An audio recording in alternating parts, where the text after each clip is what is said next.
तो गाइज यदि आप बिल्कुल जीरो से इंग्लिश बोलना सीखना चाहते हैं तो आज का ये वीडियो आपके लिए बहुत ही हेल्पफुल होने वाला है। इन सभी वर्ड्स के बिना आप अंग्रेजी नहीं बोल पाओगे। गाइज स्पोकन इंग्लिश की सीरीज चल रही है और आज है डे 2। इसमें आप सीख रहे हैं इंग्लिश बोलना, ठीक है। इन सभी वर्ड्स के बारे में मैं बिल्कुल डिटेल में बताऊंगी एग्जाम्पल्स के साथ, और इन सभी वर्ड्स के बारे में आपको बेसिक से लेकर एडवांस लेवल तक सारी चीज़ें पता चलेगा। फॉर एग्जाम्पल, दैट का मतलब तो आपको पता है कि वो अब होता है, ठीक है। लेकिन क्या आपको पता है कि दैट का मतलब जो भी होता है और जिसे भी होता है, लेकिन कब होता है वो सीखने वाले हैं। और इसके अलावा दैट का मतलब की भी होता है, लेकिन कब होगा, ये सारी चीज़ें बिल्कुल आपको डिटेल में पता चलने वाला है इस वीडियो में। यानी कि जितने भी वर्ड्स आपने स्क्रीन पर देखा, इन सारे वर्ड्स के बारे में डिटेल में बताने वाले हूँ। तो चलिए शुरू करते हैं। गाइस सबसे पहला वर्ड है आई। आई का मतलब होता है मैं या फिर मेरे। एग्जाम्पल समझते हैं। मैं किताबें पढ़ना पसंद करता हूँ। I love reading books. अब देखिए, पसंद करना के लिए होता है लाइक, लेकिन जब हम किसी चीज़ को बहुत पसंद करते हैं तो वहाँ पे लाइक की जगह पे हम लव का भी यूज कर देते हैं। मतलब कि मुझे किताबें पढ़ना बहुत पसंद है। मैं सुबह जल्दी उठता हूँ। I wake up early in the morning. मेरे पास एक पालतू कुत्ता है। I have a pet dog. पेट का मतलब होता है पालतू। अब देखिए, यहाँ पे कोई भी चीज़ आपके पास है तो वहाँ पे आई हैव का आपको यूज कर देना है। जैसे कि आपको बोले कि मेरे पास एक मोबाइल है, तो आप क्या बोलोगे, आई हैव अ मोबाइल। मेरे पास एक कलम है, आई हैव अ पेन। इस तरह से आप आई हैव का यूज करके कई सारे सेंटेंसेज बना सकते हैं। नेक्स्ट वर्ड है शी। शी का मतलब होता है वह, उसने या फिर उसे। इसका यूज करते हैं हम स्त्रीलिंग के लिए। जैसे कि उसने मुझे कल फ़ोन किया। She called me yesterday. ये जो सेंटेंस है ये पास्ट इंडेफिनिट टेंस का सेंटेंस है। पास्ट इंडेफिनिट टेंस में हम वर्ब के सेकेंड फॉर्म का यूज करते हैं। तो कॉल का सेकेंड फॉर्म होता है कॉल्ड। वह बाजार गई थी। She went to the market. वह रोज़ सुबह जल्दी उठती है। शी वेक्स अप हो जाएगा, क्योंकि यहाँ पे सब्जेक्ट शी है। तो जब भी सब्जेक्ट हमारा ही, शी, इट, नेम रहता है तो प्रेजेंट इंडेफिनिट टेंस में हम वर्ब के साथ एस या फिर ईएस लगाते हैं। तो इसलिए यहाँ पे वेक्स हो जाएगा, ठीक है। She wakes up early in every morning, मतलब कि रोज सुबह। एवरी मॉर्निंग का मतलब हो जाएगा रोज सुबह। अर्ली मतलब कि जल्दी। नेक्स्ट वर्ड है ही। जिस तरह से आपने शी के मतलब देखा, सेम मतलब इसका भी होता है। वह, उसे, उसने, उसके।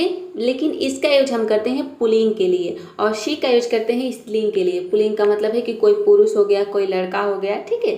जैसे वह स्कूल जाता है, वह कोई लड़का है जो स्कूल जाता है, तो हो जाएगा ही गोज टू स्कूल। उसके पास पेन है। He has a pen. उसने मेरी मदद किया। He helped me. देखिए, यहाँ पे यदि आपको नहीं पता है कि उसके, उसने के लिए मीनिंग क्या होता है, तो सोच सकते हैं कि आप इंग्लिश नहीं बोल सकते। इसलिए आप देखेंगे कि ज़्यादातर वीडियो आपको मिलेगा जहाँ पे आधी अधूरी इन्फॉर्मेशन दिया जाता है। यानी कि ही का मतलब केवल वह बताया जाता है, जबकि इसका मतलब ये सब होता है, ठीक है। ये भी होता है उसे, उसने, उसके। अगर किसी सेंटेंस के शुरू में आ जाता है उसने, उसके, तो इसके लिए भी हम सब्जेक्ट ही का यूज करते हैं। यू का मतलब होता है तुम, आप, तू या फिर आप लोग। जैसे कि तुम बहुत अच्छे इंसान हो। You are a very good person. Very good person मतलब कि बहुत अच्छे इंसान। आप बहुत मेहनती है। आपके लिए भी यहाँ पे हम यू का यूज करेंगे, ठीक है। You are very hard working. Hard working का मतलब होता है मेहनती। तू मेरा सबसे अच्छा दोस्त है। दोस्त को हम कभी कभी तू करके बोल देते हैं। तो you are my best friend. Next word है इट। इट का यूज हम करते हैं, इसका मतलब होता है यह या फिर वह। इसका यूज करते हैं निर्जीव वस्तु के लिए, जानवर के लिए या फिर किसी अज्ञात विषय के लिए। जैसे कि यह एक सुंदर फूल है, तो फूल क्या है, फूल एक निर्जीव वस्तु है। तो यहाँ पे हम बनाएंगे इसको, it is a beautiful flower. अब यहाँ पे दिस का यूज नहीं करेंगे क्योंकि फूल निर्जीव वस्तु है। वह एक पुरानी किताब है। अब पुरानी किताब, किताब क्या है, वो भी निर्जीव वस्तु है, ठीक है। तो हो जाएगा it is an old book. यह मेरा पसंदीदा खेल है, ठीक है। It is my favourite game. Next word है वी। वी का मतलब होता है हम या फिर हम लोग। जैसे कि हम लोग एक साथ काम करते हैं, वी वर्क टुगेदर। टुगेदर का मतलब होता है एक साथ। हम एक खुशहाल परिवार है, ठीक है, हम एक खुशहाल परिवार है, we are a happy family.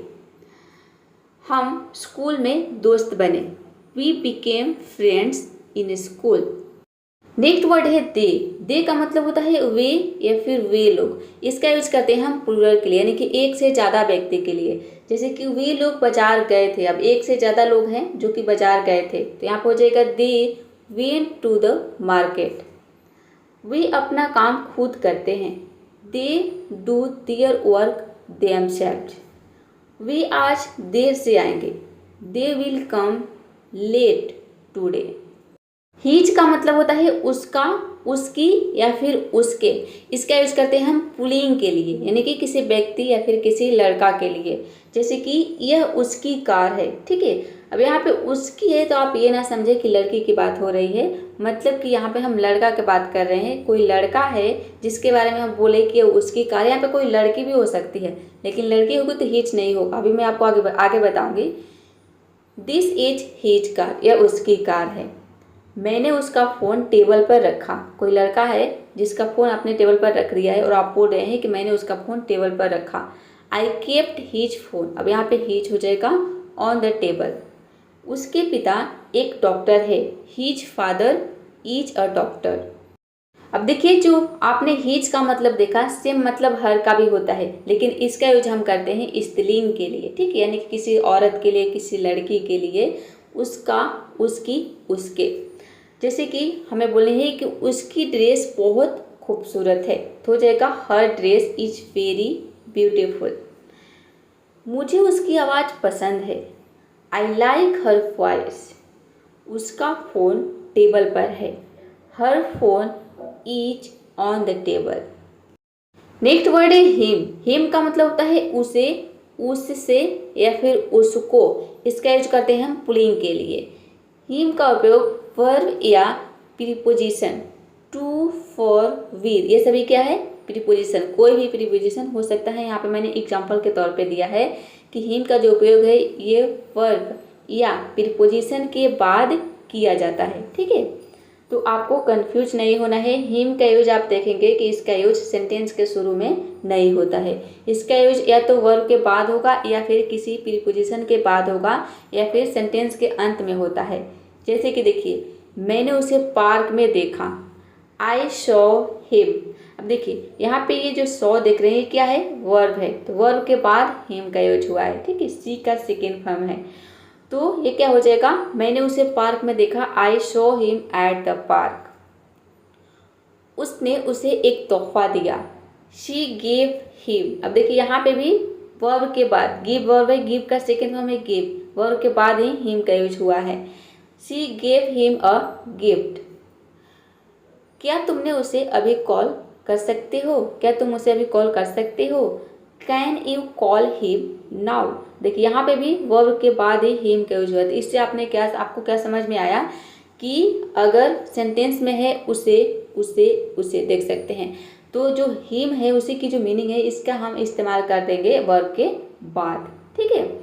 अगर वर्ब नहीं है तो यहाँ पे मतलब कि वर्ब है, फिर अगर दोबारा इसका यूज हो रहा है तो इसका यूज प्रीपोजिशन के बाद भी होता है, मतलब कि सेंटेंस के अंत में भी होता है और वर्ब और प्रीपोजिशन के बाद ही इसका यूज होगा, ठीक है। इससे आपको ये समझ में आया कि इसका यूज हम वर्ब से पहले नहीं कर सकते हैं। वर्ड है देयर। देयर का मतलब होता है उनका, उनके या फिर उनकी। जैसे कि उनके माता पिता बहुत दयालु है, देयर पेरेंट्स। पेरेंट्स का मतलब होता है माता पिता। आर वेरी काइंड मतलब बहुत दयालु। उनका घर शहर के बाहर है, their house is outside the city. Outside मतलब होता है बाहर। उनके कुत्ते बहुत प्यारे हैं, their dogs are very cute. Our. Our का मतलब होता है हमारा, हमारे या फिर हमारे। जैसे कि हमारा स्कूल बहुत बड़ा है, our school is very big. हमारे शिक्षक बहुत बुद्धिमान हैं, our teachers are very intelligent.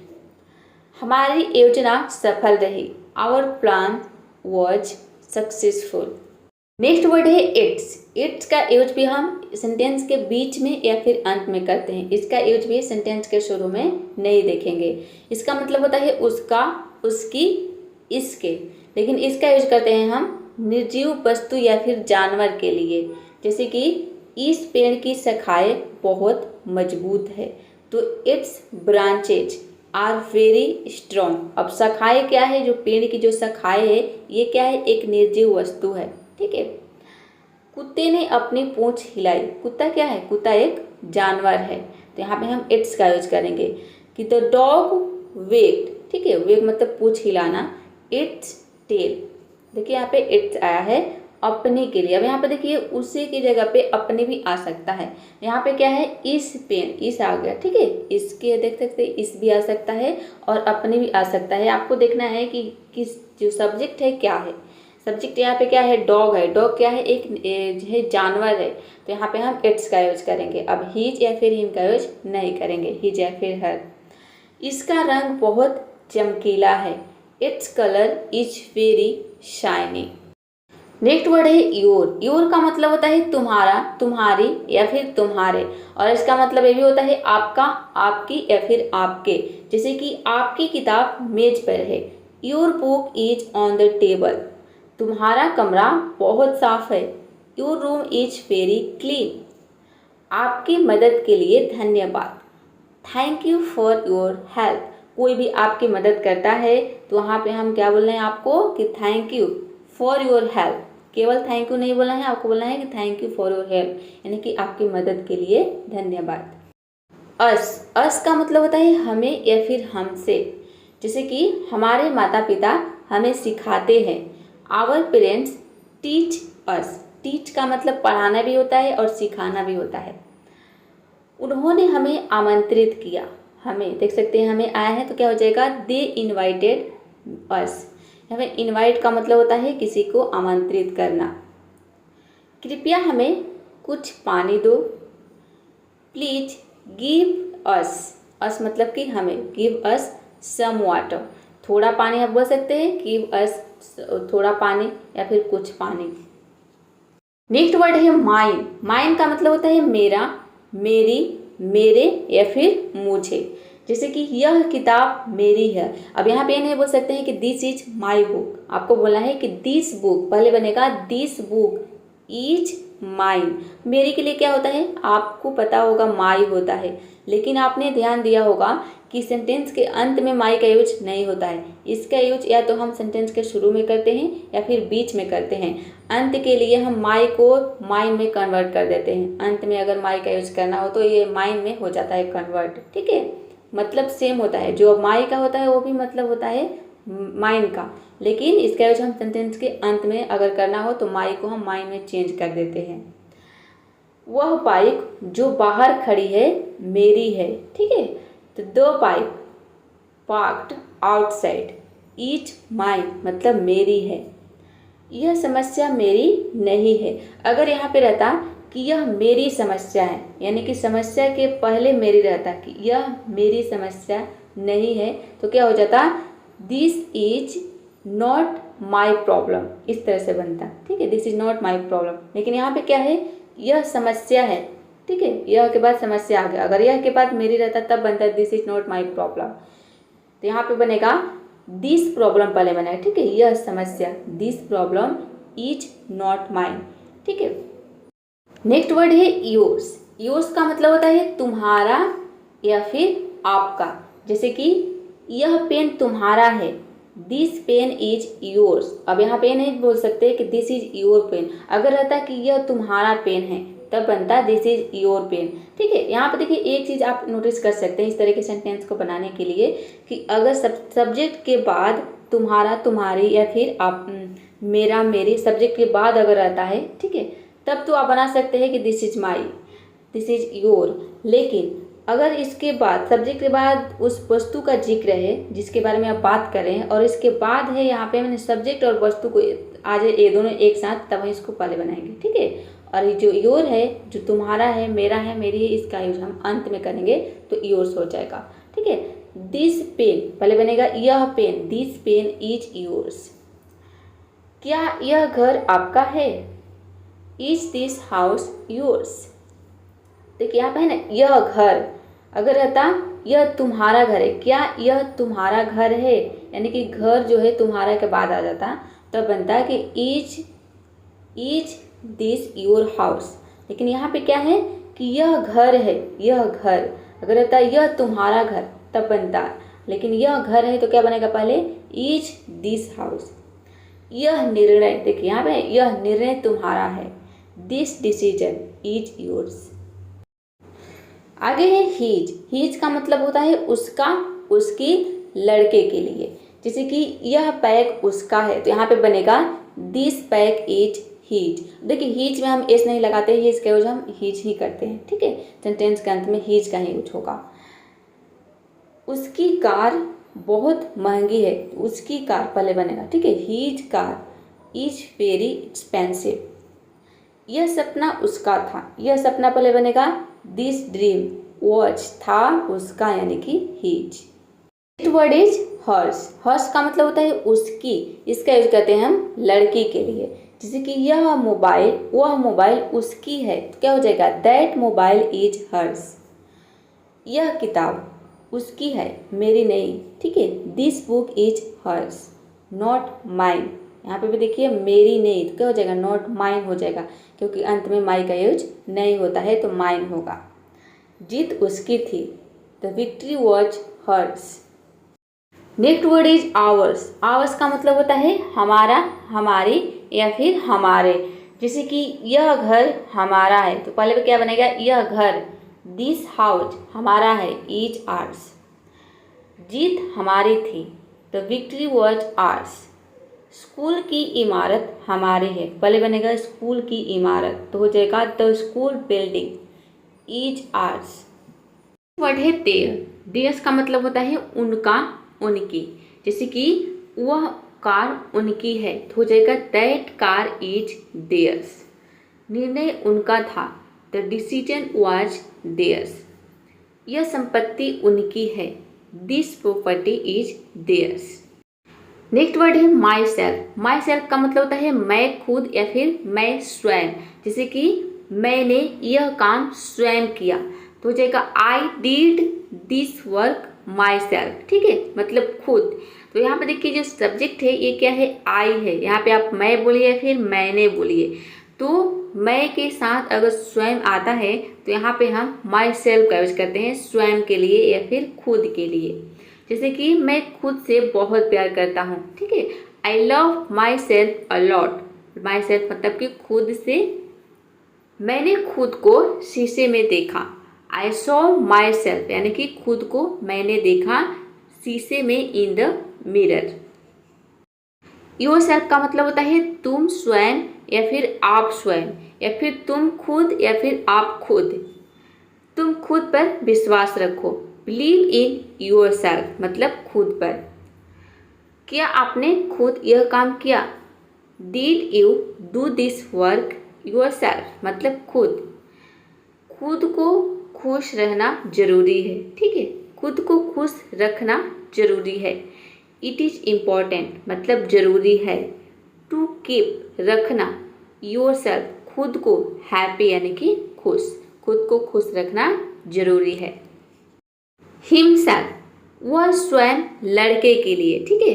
जैसे कि उसने खुद को शीशे में देखा तो उसने, ये एक लड़का है तो यहाँ पे खुद के लिए हिमसेल्फ हो जाएगा। ही लुक्ड एट हिमसेल्फ मतलब खुद को, इन द मिरर। वह खुद ही स्कूल चला गया, he went to school by himself. उसने खुद अपने बाल काटे, he cut his hair himself.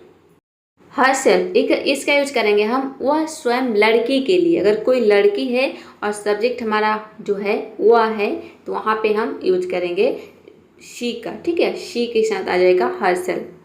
जैसे कि उसने खुद को तैयार किया, he got herself ready. वह खुद ही बाजार गई, she went to the market by herself यानी कि खुद, स्वयं। उसने खुद अपनी गलती मानी, he admitted her mistake herself. Next word है इट सेल्फ। इसका यूज करेंगे स्वयं, अपने आप या फिर खुद। इसका यूज करते हैं हम वस्तु के लिए, जानवर के लिए या फिर अमूर्त चीज के लिए। जैसे कि यह किताब, तो किताब क्या है? किताब एक वस्तु है, निर्जीव वस्तु है, ठीक है। यह किताब अपने आप खुल गई। This book open by itself, मतलब अपने आप। सफलता अपने आप नहीं मिलती, मेहनत करनी पड़ती है। Success does not come by itself, मतलब अपने आप। You have to work hard. पहिया अपने आप घूमने लगा। The wheel started turning by itself. Ourself, इसका मतलब होता है हम खुद, हमने खुद या फिर हम स्वयं। जैसे कि हमें खुद को समय देना चाहिए। We should give time to ourself, यानी खुद को। सब्जेक्ट क्या है? वी है, तो यहाँ पे आवरसेल्फ हो जाएगा, खुद के लिए। हमने खुद को आईने में देखा। We looked at ourself in the mirror. Next word है देमसेल्फ, इसका मतलब होता है वे स्वयं या फिर उन्होंने खुद। जैसे कि वे खुद अपने पैसे कमाते हैं। They earn their money themself, उन्होंने खुद अपनी समस्या हल की, ठीक है। तो सब्जेक्ट क्या है? दे है, तो दे के अनुसार यहाँ पे खुद के लिए देमसेल्फ हो जाएगा। तो यहाँ पे इसलिए देखिए, यहाँ पे वे जो लिखा है, आपको ये समझना है कि अगर सब्जेक्ट हमारा वे है तो इसका दे होगा, तो दे के बाद यहाँ पे खुद के लिए क्या हो जाएगा? देमसेल्फ हो जाएगा, ठीक है। दे सॉल्व, यानी कि उन्होंने हल की। देयर प्रॉब्लम, अपनी समस्या खुद, यानी कि देमसेल्फ। नेक्स्ट वर्ड है दिस। दिस का मतलब होता है यह। पास की वस्तु या फिर व्यक्ति के लिए हम इसका यूज करते हैं, यानी कि कोई भी चीज़, कोई भी वस्तु, कोई भी व्यक्ति आपके पास है, उसके बारे में आप बात कर रहे हैं, तो वहाँ पे हम दिस का यूज करते हैं। जैसे कि यह मेरा फ़ोन है, फ़ोन जो है आपके पास में है, ठीक है। आप बोले कि यह मेरा फ़ोन है, तो क्या बोलोगे? दिस इज माई फोन, ठीक है। यह एक अच्छा विचार है। This is a good idea. यह मेरी पसंदीदा किताब है। किताब आपके पास में है और आप बोले हैं कि यह मेरी पसंदीदा किताब है, तो हो जाएगा this is my favourite book. That का मतलब होता है वह या फिर वो। इसका यूज करते हैं हम दूर की वस्तु के लिए या फिर दूर की व्यक्ति के लिए, यानी कि कोई भी व्यक्ति जो आपसे दूर है, आपके पास में नहीं है, तो वहाँ पे हम दैट का यूज करते हैं। जैसे कि वह मेरी कार है, कार आपके पास नहीं है, आपसे दूर है और आप उस कार के बारे में बात कर रहे हैं, तो यहाँ पे दैट का यूज होगा। That is my car. वह एक अद्भुत फिल्म थी। That was an amazing movie. वह तुम्हारी समस्या नहीं है। That is not your problem. देखिए दीज जो है, ये दिस का प्लूरल होता है दीज, तो इसका यूज करते हैं। इसका मतलब होता है ये, यानी कि कोई भी वस्तु आपके पास है लेकिन एक से ज़्यादा है, कई वस्तुओं के लिए, पास की कई वस्तु या फिर व्यक्ति के लिए हम इसका यूज करते हैं, ठीक है, एक से ज़्यादा के लिए। जैसे कि ये मेरे जूते हैं, तो जूते जो होते हैं ये जोड़े में होते हैं, ठीक है, प्लूरल में आता है जूते, तो इसको हम यहाँ पे यूज करेंगे ये के लिए दीज। जैसे कि दीज आर माई शूज हो जाएगा। अब यहाँ पे दिस इज माई शूज आप नहीं बोल सकते, ठीक है। शूज के बारे में बात कर रहे हैं तो दीज बोलना है आपको। ये किताबें बहुत अच्छी है, एक से ज़्यादा किताबें हैं आपके पास में है, तो आप बोलोगे these books are very good. ये बहुत महंगे फूल है, एक से ज़्यादा फूल है आपके पास में, फूल है, आप बोले कि ये बहुत महंगे फूल हैं, तो आप बोलोगे these are very expensive flowers. अब देखिए दैट का प्लूरल होता है दोज। एक से ज़्यादा कोई चीज़ आपसे दूर है तो वहाँ पे वे, इसका मतलब होता है वे, दूर की कई वस्तु के लिए, ठीक है, या फिर कई व्यक्ति के लिए। जैसे कि वे पहाड़ बहुत ऊंचे है, ये पहाड़ के बारे में बात कर रहे हो तो पहाड़ दूर है, और एक से ज़्यादा पहाड़ के बारे में आप बात कर रहे हैं तो वहाँ पे दोज का यूज हो जाएगा। Those mountains are very tall, मतलब कि लंबे ऊंचे। वे तुम्हारे दोस्त है। Those are your friends. वे घर बहुत सुंदर है। Those houses are very beautiful. Who का मतलब होता है कौन, इसका यूज करते हैं हम इंट्रोगेटिव, यानी कि प्रश्नवाचक, ये है इंट्रोगेटिव प्रोनाउन, ठीक है, प्रश्नवाचक वाक्य में हम इसका यूज करते हैं जिसमें हम प्रश्न पूछते हैं। जैसे कि यहाँ कौन खड़ा है, तो हो जाएगा हु इज स्टैंडिंग हियर। कौन तुम्हारी मदद कर सकता है, हु कैन हेल्प यू। कौन दरवाजे पर है, who is at the door. Who का यूज हम रिलेटिव प्रोनाउन के रूप में करते हैं। जब इसका यूज रिलेटिव प्रोनाउन के रूप में होता है तो इसका मतलब होता है जो, ठीक है। रिलेटिव का मतलब होता है संबंधवाचक प्रोनाउन, यानी कि सर्वनाम। जो व्यक्ति दरवाजे पर खड़ा है वह मेरा चाचा है, ठीक है। तो द पर्सन हु हु यहाँ पे है, देखिए जो के लिए who is standing at the door is my uncle. वह लड़की जो गाना गा रही है मेरी बहन है। वह लड़की तो द गर्ल हो जाएगा, ठीक है। जो हु इज सिंगिंग मतलब गाना गा रही है इज माई सिस्टर, वो मेरी क्या है, बहन है। होम, इसको हम पढ़ेंगे होम। इसका मतलब होता है किससे या फिर किससे, जैसे कि तुम किससे बात की, तुमने किससे बात की। Whom did you talk to, यह पुरस्कार किसे दिया गया। To whom was this award given. Next word है होम। होम का यूज हम रिलेटिव प्रोनाउन के रूप में करते हैं। इस रिलेटिव प्रोनाउन के रूप में इसका मतलब हो जाता है जिसे या फिर जिससे, ठीक है। रिलेटिव मतलब कि संबंधवाचक, जैसे कि यह वही लड़का है जिससे मैंने मदद मांगी। This is the boy home मतलब कि जिससे आई आस्क्ड फॉर हेल्प। देखिए आस्क फॉर एक फ्रेजल वर्ब होता है जिसका मतलब होता है मांगना, तो आस्क का यहाँ पे सेकंड फॉर्म में आस्क्ड फॉर, ठीक है, मतलब मदद मांगी। मैं उस आदमी से मिला जिसे तुमने बुलाया था। आई मेट द मैन मतलब उस आदमी से, होम जिसे यू हैड कॉल्ड यानी कि तुमने बुलाया था। ये जो सेंटेंस है पास्ट परफेक्ट टेंस का सेंटेंस है। नेक्स्ट वर्ड है हुज। हुज का मतलब होता है किसका, किसकी या फिर किसके। इसका ये जो है पजेसिव प्रोनाउन है, ठीक है। पजेसिव का मतलब होता है अधिकार, जैसे कि यह किताब किसकी है मतलब कि इस किताब पर किसका अधिकार है, ठीक है। तो हुज बुक इज दिस, वह कार किसकी है। हुज कार इज दैट, यह मोबाइल किसका है। Whose mobile is this. Whose का मतलब जिसका, जिसकी और जिसके भी होते हैं, इसका यूज करते हैं हम पजेसिव रिलेटिव प्रोनाउन के रूप में, ठीक है। जैसे कि वह लड़का जिसकी किताब खो गई उदास था। द बॉय यानी कि वो लड़का जिसकी किताब हुज बुक वॉज लॉस्ट खो गई, वॉज सैड यानी कि उदास था। वह महिला जिसकी बेटी डॉक्टर है बहुत खुश है। वह महिला तो क्या हो जाएगा, द वुमन। हुज डॉटर जिसकी बेटी इज अ डॉक्टर यानी कि एक डॉक्टर है, इज वेरी हैप्पी बहुत खुश है। नेक्स्ट वर्ड है विच। विच का मतलब होता है कौन सा, कौन सी या फिर कौन से। इसका यूज करते हैं हम विकल्प चुनने के लिए, यानी कि इसका अर्थ होता है कि जब एक से अधिक विकल्पों में से किसी एक के बारे में पूछा जाए तो वहाँ पे हम विच का प्रयोग करते हैं, ठीक है। इस इंट्रोगेटिव प्रोनाउन के रूप में इसका यूज करते हैं। इंट्रोगेटिव मतलब कि प्रश्नवाचक, इसमें प्रश्न पूछते हैं, एक से ज़्यादा वस्तुएं है और उसमें हम विकल्प बोलते हैं कि कौन सी है, ठीक है। जैसे कि एग्जाम्पल समझ लेते हैं कि तुम्हें कौन सा मोबाइल चाहिए, मतलब एक से ज़्यादा मोबाइल है, वहाँ पे आप पूछ रहे हैं कि कौन सा मोबाइल चाहिए, तो हम उसके पसंद पूछ रहे हैं, विकल्प चुन रहे, उसमें विकल्प चुनना है, तो विकल्प चुनने के लिए इसका यूज करते हैं कि तुम्हें कौन सा मोबाइल पसंद है, तो बनेगा पहले कौन सा मोबाइल, ठीक है। विच मोबाइल डू यू लाइक मतलब तुम्हें पसंद है। कौन सी किताब, विच बुक सबसे अच्छी है, इज द बेस्ट। विच का यूज हम रिलेटिव प्रोनाउन के रूप में भी करते हैं। रिलेटिव प्रोनाउन के रूप में इसका मतलब हो जाएगा जिसे या फिर जो, जिसमें अर्थ होता है कि किसी संज्ञा के बारे में अतिरिक्त जानकारी के लिए इसका प्रयोग किया जाता है रिलेटिव प्रोनाउन के रूप में। जैसे कि यह वही फिल्म है जिसे मैं देखना चाहता था, ठीक है। जिसे यहाँ पे क्या आ जाएगा, जिसे के लिए विच आ जाएगा। कि दिस इज द मूवी मतलब यह वही मूवी है, वही फिल्म है, विच जिसे आई वॉन्टेड मैं चाहता था, टू वॉच यानी कि देखना।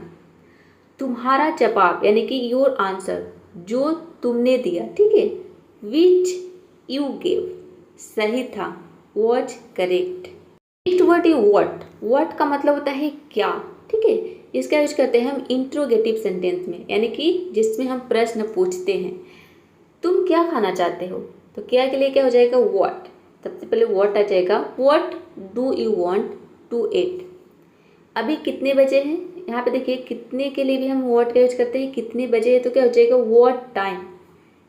ईट इट नाउ का जब यूज हम रिलेटिव प्रोनाउन के रूप में करते हैं तो वहाँ पे इसका मतलब निकलता है जो। जैसे कि देखिए मुझे वही चाहिए जो तुमने खरीदा था। आई वॉन्ट वॉट, ठीक है। जो आई वॉन्ट मतलब कि मुझे वही चाहिए। वॉट यू बॉट जो तुमने खरीदा था। उन्होंने जो कहा वह सच था। व्हाट दे सेड, ठीक है, व्हाट यानी कि जो, दे सेड उन्होंने कहा, वॉज ट्रू सही था। दैट का मतलब होता है वह। इसका यूज हम करते हैं किसी व्यक्ति, किसी वस्तु, व्यक्ति या विचार की ओर संकेत करने के लिए। जैसे कि वह किताब मेरी है, तो वह किताब यानी कि उस किताब की ओर हम संकेत करके बोल रहे हैं, संकेत कर रहे हैं कि वह किताब, दैट बुक हो जाएगा, ठीक है, दैट बुक मेरी है, इज माइन। वह लड़का बहुत तेज दौड़ता है, ठीक है, तो that boy runs very fast.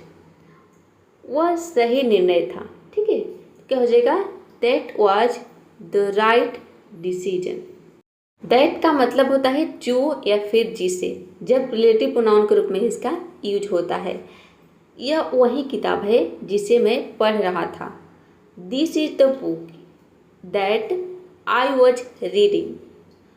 वही लड़की जो गाना गा रही थी, वह लड़की जो गाना गा रही थी मेरी बहन है। द गर्ल दैट यानी कि जो वॉज सिंगिंग गाना गा रही थी, इज माई सिस्टर मेरी बहन है।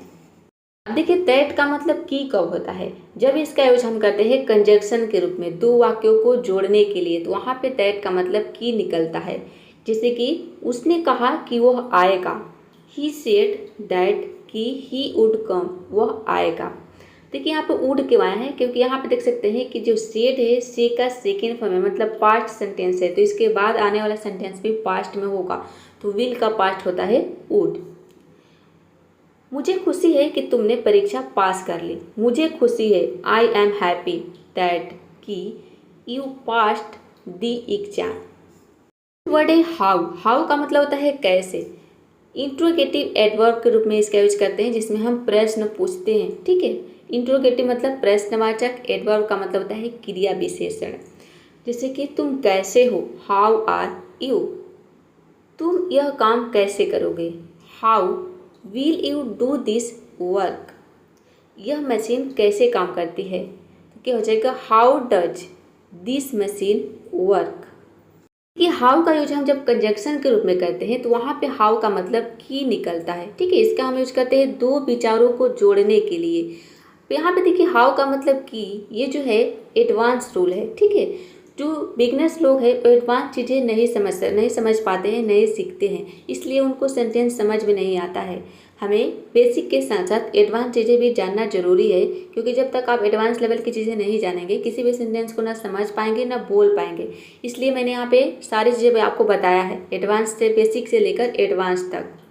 देखिए एग्जाम्पल से समझते हैं कि मुझे समझ नहीं आया कि उसने यह कैसे किया, ठीक है, कैसे किया, यहाँ पे हाउ आ जाएगा, ठीक है। आई डोंट अंडरस्टैंड यानी कि मुझे समझ नहीं आया कि, मैं देख की और कैसे दोनों आ जाएगा हाउ में, ठीक है, कि हाउ ही डिड इट। मुझे नहीं पता कि वे इतने खुश क्यों हैं, ठीक है, या फिर कैसे हैं। I don't know how they are so happy. यहाँ पे कैसे कर लेना आपको, ठीक है, कैसे हो जाएगा कि मुझे नहीं पता कोई इतने खुश कैसे है। I don't know how they are so happy. Next है हाउ का मतलब कितना, कितनी या फिर कितने भी होता है। एक्सक्लेमेटरी एडवर्ब में, एक्सक्लेमेटरी का मतलब होता है आश्चर्य सूचक, जिसमें आश्चर्य की बात होती है, और एडवर्ब मतलब कि क्रिया विशेषण। जैसे कि यह जगह कितनी सुंदर है, हमेशा बोलते हैं ना आश्चर्य होकर, यह जगह कितनी सुंदर है, तो कितनी सुंदर है हो जाएगा how beautiful this place is. इस तरह से इसमें एक्सक्लेमेटरी मार्क्स यहाँ आप देख सकते हैं, इस तरह से इसमें चिन्ह रहता है। यह कितना तेज दौड़ता है, हाउ फास्ट ही रन्स। तुम कितने समझदार हो, हाउ स्मार्ट यू आर। तो आशा करती हूँ कि जितने सारे वर्ड्स आपने देखा था स्क्रीन में, उसके शुरू में सारे वर्ड्स आपको समझ में आ गया होगा। एक एक करके मैंने सभी वर्ड्स के बारे में डिटेल में आपको बता दिया, और इस वीडियो को देखने के बाद आप बहुत हद तक इंग्लिश पढ़ना, समझना और लिखना सीख जाएंगे, ठीक है। तो चलिए आज के लिए इतना ही। ये वीडियो कैसा लगा कमेंट बॉक्स में ज़रूर बताइएगा और वीडियो को लाइक शेयर चैनल को सब्सक्राइब करना बिल्कुल मत भूलिएगा। मिलते हैं नेक्स्ट वीडियो में। अब आपको क्या करना है, प्रैक्टिस करना है, यानी कि जितने भी वर्ड्स के बारे में आपने पढ़ा, कहीं पे भी आप पढ़ रहे हैं, रीडिंग कर रहे हैं और ये सारे वर्ड्स यदि दिख जाता है तो आपको वहाँ पे समझ में नहीं आ रहा है, तो आपको क्या करना है, आप चाहें तो इन सारे वर्ड्स को नोटबुक में नोट कर सकते हैं, सारे रूल्स को, क्योंकि बहुत ही इंपॉर्टेंट है। ये सारी चीज़ें आपको बिल्कुल हमेशा काम आने वाली है, ज़िंदगी भर काम आने वाली है। तो मैं तो कहूँगी कि आप इन चीज़ों को नोटबुक में नोट कर लीजिए और इसको 2-3 बार रिवाइज कर लीजिए। ये चीज़ें आपके अब हमेशा अपने हो जाएंगी यदि आप इसको नोटबुक में नोट कर लेते हैं, इसको थोड़ा सा प्रैक्टिस कर लेते हैं तो। ठीक है, चलिए तो प्रैक्टिस करते रहिए और इसी तरह की और वीडियो देखने के लिए चैनल को सब्सक्राइब कर लीजिए। See you in the next video.